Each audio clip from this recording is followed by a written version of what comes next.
Hello, and welcome back to another episode of Kicked, your bi-weekly journey through the wacky, wild, and wonderful world of gaming on Kickstarter. It's been a while, but as always, I'm your host, Amy Elyse Brighter, bringing you 4 new games to talk about this week. Our first game is actually a little different for what we normally cover on this show because the game is not actually being developed. It's already done, but what they are trying to fund is the translation of the game.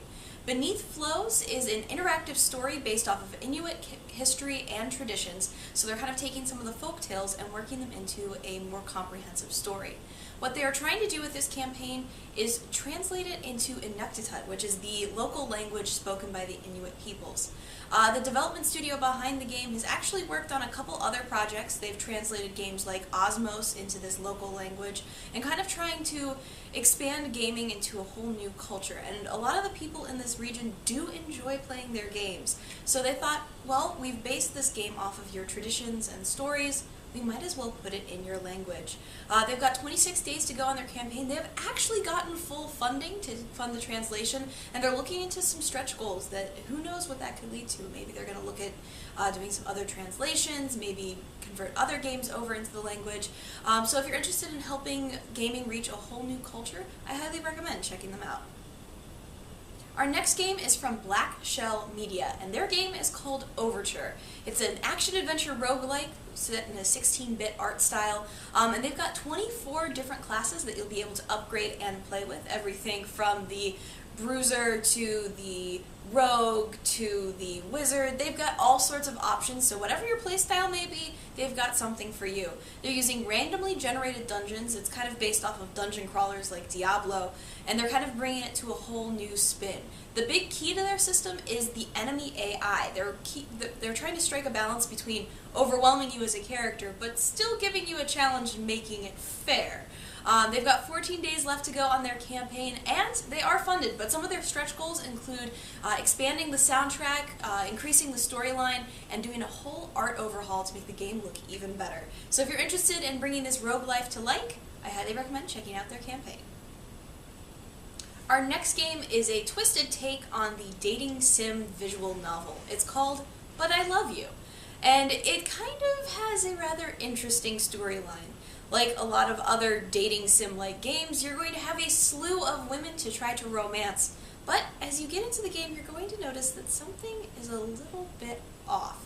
As the player, you'll have a slew of choices to make, not only who you're going to pursue, but also, do you want to investigate what's going on in this town anyway?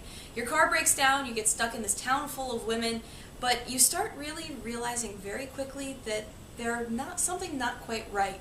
Of course, you can pretend that everything's fine and romance your characters and to your heart's content, or you could try to escape, which may involve risking your life. They're going to have multiple endings to the game, so there's a lot for you to explore, and they're kind of trying to put some horror into the dating sim genre. The game looks very interesting. They've got 15 days to go on their campaign. They're trying to meet a few stretch goals, which includes full voice acting, translations, and some mini games that you can play while you're pursuing your lady love. So if you're interested in bringing a new twist to the horror and dating sim genres, I highly recommend checking this campaign out. Our final game is best described as Oregon Trail in Space. This is Into the Stars, a sci-fi survival management system. You're the captain of the last ship on Earth. You've taken off in search of a new home for humanity, and you're tasked with not only bringing your crew up to speed, who as the last survivors on Earth are probably not exactly who your first picks would have been to staff your ship, but you're also trying to make sure that the citizens of Earth who are on board are going to survive. As you travel, you'll be facing off against aliens who may or may not be friendly, as well as trying to collect resources to get to your end goal of a new habitable planet. It's a really interesting kind of take on the survival management genre. You've kind of got to manage not only your defenses, but make sure that you have the right tools for the job. And the soundtrack is actually being done by Jack Wall, the guy who composed music for Mass Effect and Lost Planet. So they've got some really cool stuff going on. They've got 18 days to go. They just hit funding, so if you'd like to hit their stretch goals, they're hoping to bring out some translations, add some more options to your crew and weapon arsenal, but they've got a really great game going, so if you're interested in this game, I highly recommend checking them out. Well guys, that's all the games I have for you this week. As always, you can find links to all the campaigns we discussed this week in the description below. You can also find links to my Twitter, as well as the Facebook and Twitter for Invisible Gamer. That is the site behind my show. We also would appreciate you checking us out at invisiblegamer.net for all sorts of reviews, opinions, and news. As always, I'm Amy Elyse Brighter. Thanks for watching, and I'll see you in 2 weeks.